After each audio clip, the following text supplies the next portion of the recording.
Hello everyone, स्वागत है आप सभी का आपके अपने YouTube channel the exam tutor में। फ्रेंड्स, जैसा कि आप सभी जानते हैं कि जीके जीएस की इस सीरीज़ में हम कर रहे हैं आरआरबी एनटीपीसी के लिए बहुत ही इंपॉर्टेंट क्वेश्चन आंसर्स को। और इस सीरीज़ में ये हमारी 51st वीडियो है। इससे पहले 50 क्वेश्चन पेपर्स की वीडियोज़ मैं अपलोड कर चुकी हूँ। उनका लिंक आपको डिस्क्रिप्शन में मिल जाएगा। अगर आपने वो वीडियोज़ नहीं देखी हैं तो प्लेलिस्ट में जाकर देख सकते हैं। इन वीडियोज़ में आपको वही क्वेश्चंस मिलते हैं जो कि या तो प्रीवियस ईयर में एग्ज़ाम में पूछे जा चुके हैं या फिर जिनके पूछे जाने की पॉसिबिलिटीज़ काफ़ी ज़्यादा होती है। और इन क्वेश्चंस के साथ साथ जो भी इनसे रिलेटेड एक्स्ट्रा इन्फॉर्मेशन होती है जो कि एग्ज़ाम के पॉइंट ऑफ व्यू से काफ़ी इंपॉर्टेंट होती है, उनको भी हम साथ साथ कवर करते जाते हैं। फ्रेंड्स देखिए, वैसे तो ये वीडियो जो है आरआरबी एनटीपीसी के एग्ज़ाम को ध्यान में रखते हुए बनाई गई है, लेकिन अगर आप किसी भी एग्ज़ाम की तैयारी करते हैं जिसमें जीएस पोर्शन एक इम्पॉर्टेंट रोल प्ले करता है तो ये वीडियो आपके लिए काफ़ी हेल्पफुल रहने वाला है। तो वीडियो में एंड तक ज़रूर बने रहिएगा। तो चलिए बिना देरी करते हुए बढ़ते हैं अपने क्वेश्चंस की ओर, जिसमें हमारा फर्स्ट क्वेश्चन है, from which Asian country Ahmad Shah Abdali invaded India. Ahmad Shah Abdali ने किस एशियाई देश से भारत पर आक्रमण किया था। तो देखिए फ्रेंड्स, इन जो वीडियोस हैं इन वीडियोस में हम 25 क्वेश्चंस को करते हैं। और जब भी आप इन वीडियोस को देखते हैं, जब भी आप इन क्वेश्चंस को करते हैं, तो आप जो है कॉपी पेन को लेकर के बैठिएगा। और जो भी मैं क्वेश्चंस करवाती हूँ, मेरे आंसर बताने से पहले जो है आप अपना आंसर टिक करिएगा और देखिएगा कि इन 25 क्वेश्चंस में से आपके कितने क्वेश्चन सही होते हैं। और बाद में मेरे को कमेंट बॉक्स में कमेंट करके भी बताइएगा कि आपके इनमें से कितने क्वेश्चन सही हुए हैं। इस तरीके से जो है आप अपनी तैयारी को, आप अपनी प्रिपरेशन को जो है बेहतर ढंग से एनालाइज कर पाएंगे। तो अब देख लेते हैं फर्स्ट क्वेश्चन। अहमद शाह अब्दाली के बारे में पूछा है। अहमद शाह अब्दाली जो है ये किस एशियाई देश से इसने भारत पर आक्रमण किया था। तो अहमद शाह अब्दाली जो है अफ़गानिस्तान देश से, अफ़गानिस्तान से जो है इसने भारत पर आक्रमण किया था। और अफ़गानिस्तान में अहमद शाह अब्दाली को बाबा ए कौम, बाबा एक कौम के नाम से भी जाना जाता है। और इसको वहाँ पर राष्ट्रपिता के नाम से भी जाना जाता है। तो याद रखिएगा, option 3 will be the right answer, Afghanistan. Next question देख लेते हैं। नेक्स्ट क्वेश्चन है हमारा, which among the following state in India is the largest producer of soybean. Bharat में निम्नलिखित में से कौन सा राज्य सोयाबीन का सबसे बड़ा उत्पादक है। तो भारत में मध्य प्रदेश राज्य जो है ये सोयाबीन का सबसे बड़ा उत्पादक राज्य है। और इसमें इसे जो है सोया प्रदेश के नाम से भी जाना जाता है। किस नाम से? सोया प्रदेश के नाम से भी जाना जाता है, क्योंकि यहाँ पर सोयाबीन का सबसे ज़्यादा उत्पादन होता है। सोयाबीन के उत्पादन में मध्य प्रदेश के अलावा महाराष्ट्र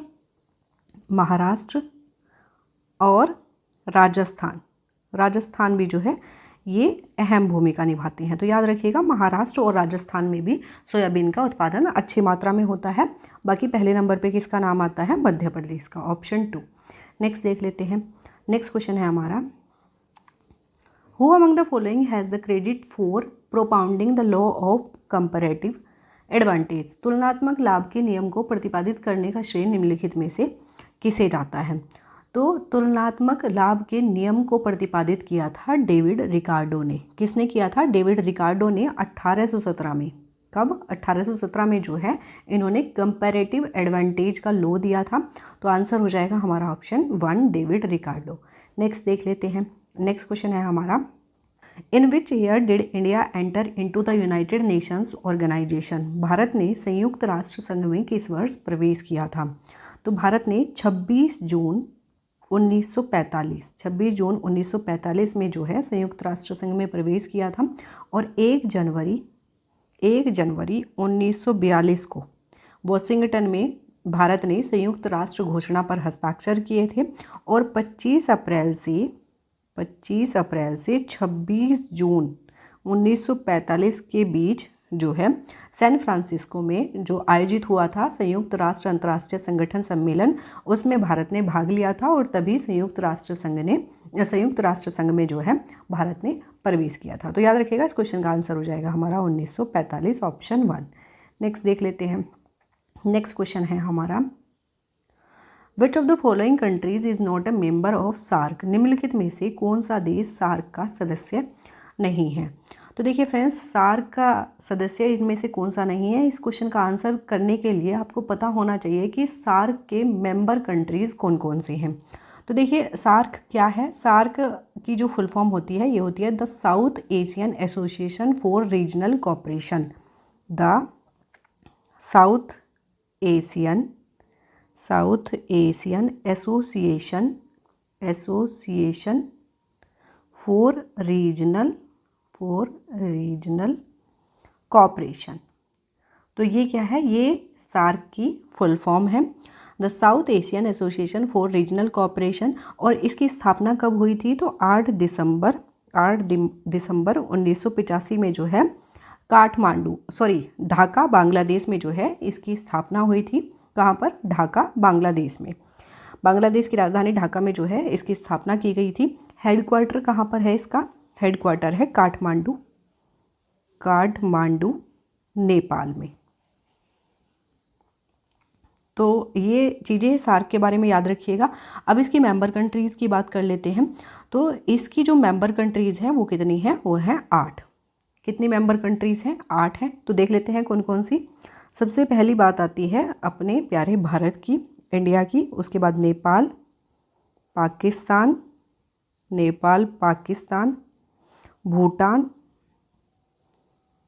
भूटान,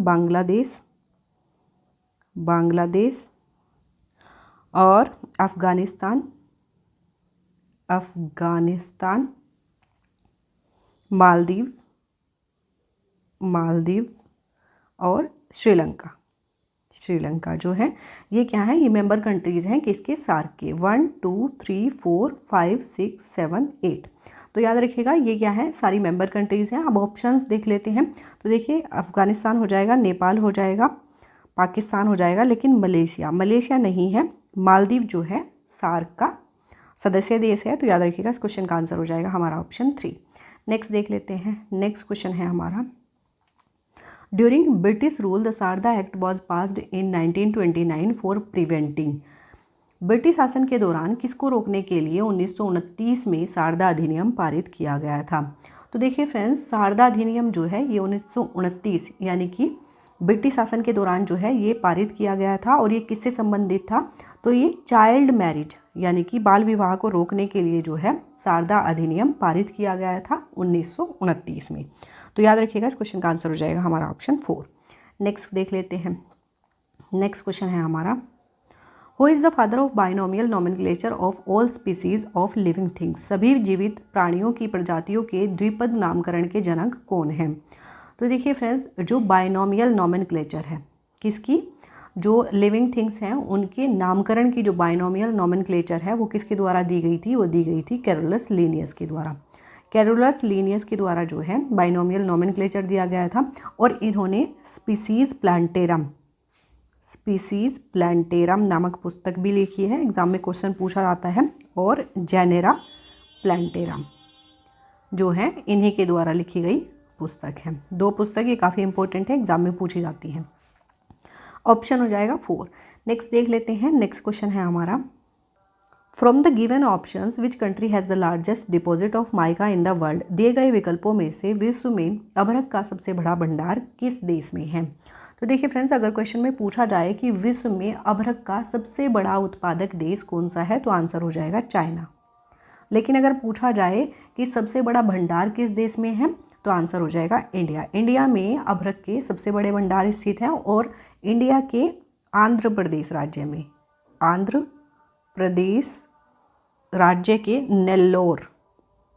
नेल्लोर जिले में जो है कच्चा अभ्रक पाया जाता है। कैसा, कच्चा अभ्रक पाया जाता है। और इसके अलावा देखिए कनाडा और ब्राज़ील जैसे देशों में भी अभ्रक की अच्छी मात्रा पाई जाती है। तो ये भी याद रखिएगा। इस क्वेश्चन का आंसर हो जाएगा हमारा ऑप्शन 1 इंडिया। नेक्स्ट देख लेते हैं। नेक्स्ट क्वेश्चन है हमारा, in which year was the National Human Rights Commission launched in India. Bharat में राष्ट्रीय मानवाधिकार आयोग की शुरुआत किस वर्ष की गई थी। तो भारत में राष्ट्रीय मानवाधिकार आयोग की शुरुआत की गई थी 12 अक्टूबर 1993 में। कब की गई थी, 12 अक्टूबर 1993 में जो है भारत में राष्ट्रीय मानवाधिकार आयोग की शुरुआत की गई थी। तो इस क्वेश्चन का आंसर हो जाएगा ऑप्शन 3 1993। नेक्स्ट देख लेते हैं। नेक्स्ट क्वेश्चन है हमारा, who was the court poet of king Harshavardhan. राजा हर्षवर्धन का दरबारी कवि कौन था। तो राजा हर्षवर्धन का दरबारी कवि था बाणभट्ट। कौन? बाणभट्ट जो है राजा हर्षवर्धन का दरबारी कवि था। आंसर हो जाएगा हमारा ऑप्शन 4। नेक्स्ट क्वेश्चन की तरफ बढ़ते हैं। नेक्स्ट क्वेश्चन है हमारा, Ustad Amjad Ali Khan plays which of the following instruments. Ustad Amjad Ali Khan निम्नलिखित में से कौन सा वाद्य यंत्र बजाते हैं? तो उस्ताद अमजद अली खान जो हैं ये संबंधित हैं सरोद से। किससे संबंधित है? ये सरोद से संबंधित है। इनका जन्म जो है 9 अक्टूबर 1945 में हुआ था और 1991 में जो है इन्हें इनकी कला में योगदान के लिए पद्म भूषण से भी सम्मानित किया गया था। तो ये भी याद रखिएगा कब किया गया था, तो 1991 में। किससे संबंधित है उस्ताद अमजद अली खान? तो ये सरोद से संबंधित है। आंसर हो जाएगा ऑप्शन 2। नेक्स्ट क्वेश्चन की तरफ बढ़ते हैं। नेक्स्ट क्वेश्चन है हमारा, who was the first secretary general of the United Nations organization. संयुक्त राष्ट्र संगठन के प्रथम महासचिव कौन थे? तो संयुक्त राष्ट्र संगठन के प्रथम महासचिव थे ट्रिग्वे ली। ट्रिग्वे ली जो है संयुक्त राष्ट्र संगठन के प्रथम महासचिव थे और इन्होंने 1946 से 1952 तक इस पद पर काम किया था। याद रखिएगा ये क्या है, संयुक्त राष्ट्र संगठन के प्रथम महासचिव रहे हैं ट्रिग्वे ली। नेक्स्ट देख लेते हैं, सॉरी ये यहाँ पर ली हो जाएगा, ऑप्शन 4। नेक्स्ट देख लेते हैं। नेक्स्ट क्वेश्चन है हमारा, which of the following is a government initiated insurance scheme administered by LIC for rural landless households. निम्नलिखित में से कौन सी ग्रामीण बैंडलेस परिवारों के लिए LIC द्वारा संचालित सरकार द्वारा शुरू की गई बीमा योजना है? तो ये है आम आदमी बीमा योजना। किसके द्वारा चलाई गई है? LIC के द्वारा चलाई गई है। ऑप्शन हो जाएगा हमारा 1। नेक्स्ट देख लेते हैं। नेक्स्ट क्वेश्चन है हमारा, which of the following is not the capital of the corresponding country. निम्नलिखित में से कौन संबंधित देश की राजधानी नहीं है? तो देखिए फ्रेंड्स, इंडिया की न्यू दिल्ली बिल्कुल करेक्ट है। ऑस्ट्रेलिया की सिडनी नहीं है। ऑस्ट्रेलिया की जो कैपिटल है वो है कैनबेरा। क्या?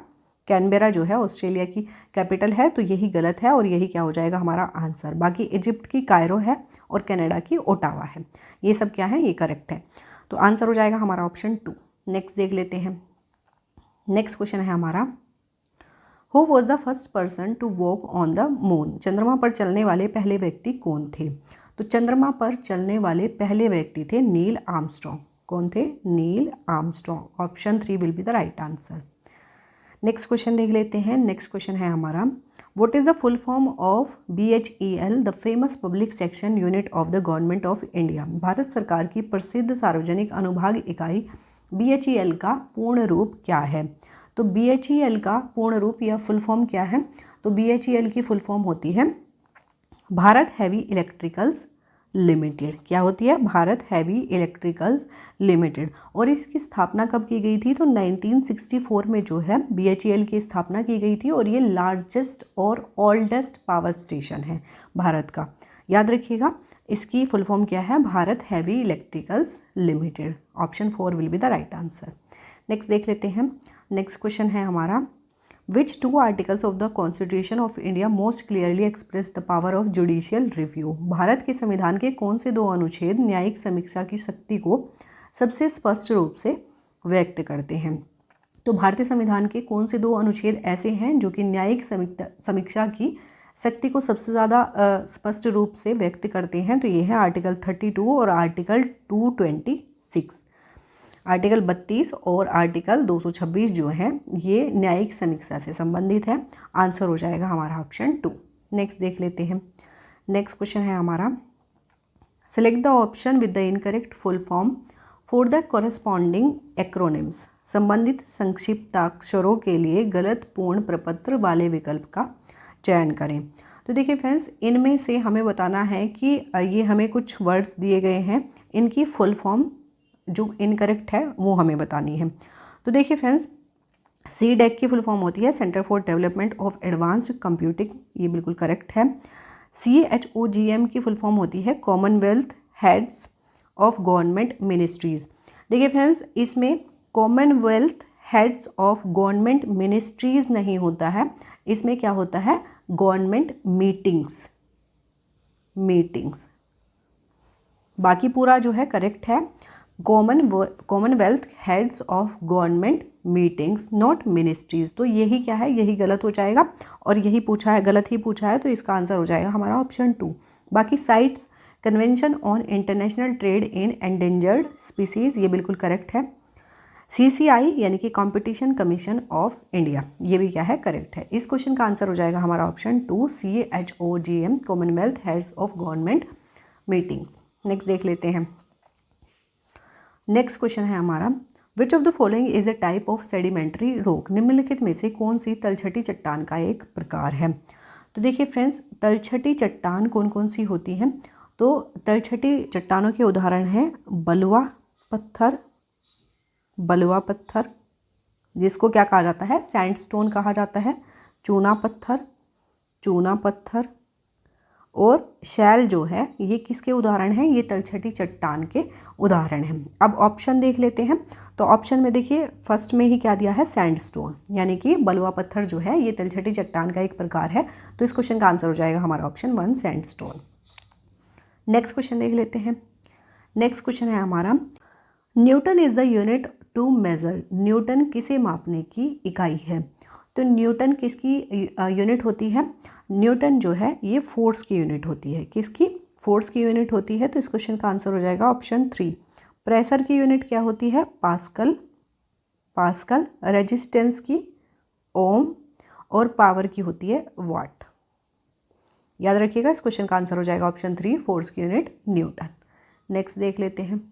नेक्स्ट क्वेश्चन है हमारा, from the given options which dynasty developed shipping ventures in south east Asia. दिए गए विकल्पों में से किस राजवंश ने दक्षिण पूर्व एशिया में शिपिंग उद्यम विकसित किया था।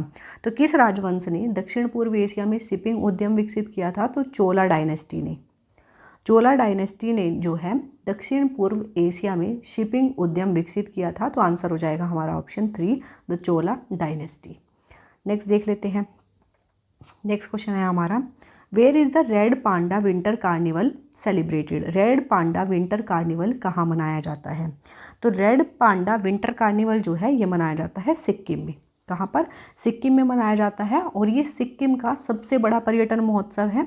और ये जो कार्निवल है ये हर साल दिसंबर जनवरी में मनाया जाता है। कब, दिसंबर जनवरी में मनाया जाता है। और याद रखिएगा ये रेड पांडा विंटर कार्निवल मनाया जाता है सिक्किम में। Option 4 will be the right answer. Next देख लेते हैं। नेक्स्ट क्वेश्चन है हमारा, the 7 sisters of India does not include which of the following states. Bharat की 7 बहनों में निम्नलिखित में से कौन सा राज्य शामिल नहीं है। तो देखिए फ्रेंड्स, 7 सिस्टर्स के नाम से किसे जाना जाता है। तो नॉर्थ इंडिया के 7 राज्य हैं जिनको 7 सिस्टर्स कहा जाता है। और वो 7 राज्य कौन कौन से हैं तो देख लेते हैं। एक है अरुणाचल प्रदेश, अरुणाचल प्रदेश, अरुणाचल प्रदेश, असम, असम, मेघालय, मेघालय, मणिपुर, मणिपुर, और नागालैंड, नागालैंड, त्रिपुरा, त्रिपुरा, और मिज़ोरम, मिज़ोरम। तो ये 7 राज्य हैं जिनको 7 सिस्टर्स ऑफ इंडिया के नाम से जाना जाता है। अब इसमें से देख लेते हैं हम कि इनमें से कौन सा राज्य जो है ये 7 सिस्टर्स ऑफ इंडिया में इंक्लूडेड नहीं है। तो देखिए सिक्किम जो है इसमें से सिक्किम 7 सिस्टर्स में नहीं आता है। बाकी मेघालय, अरुणाचल प्रदेश और नागालैंड जो है ये 7 सिस्टर्स के अंतर्गत आते हैं। तो इसका आंसर हो जाएगा हमारा ऑप्शन 4। नेक्स्ट देख लेते हैं। नेक्स्ट क्वेश्चन है हमारा, what does the acronym SMPS stands for. SMPS का संक्षिप्त रूप क्या है। तो SMPS का संक्षिप्त रूप होता है switched mode power supply. Switched mode power supply जो है ये SMPS का संक्षिप्त रूप है। तो इस क्वेश्चन का आंसर हो जाएगा हमारा ऑप्शन 1। नेक्स्ट देख लेते हैं। नेक्स्ट क्वेश्चन है हमारा, the United Nations has principal organs. संयुक्त राष्ट्र के प्रमुख अंग हैं। संयुक्त राष्ट्र के प्रमुख अंग कितने हैं। तो देखिए फ्रेंड्स, संयुक्त राष्ट्र के जो प्रमुख अंग हैं वो हैं 6। कौन कौन से हैं तो देखिए, general assembly, general assembly, security council, security council, economic and social council, economic and social council,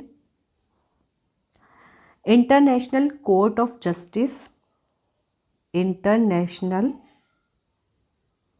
court of justice, secretariat और ट्रस्टीशिप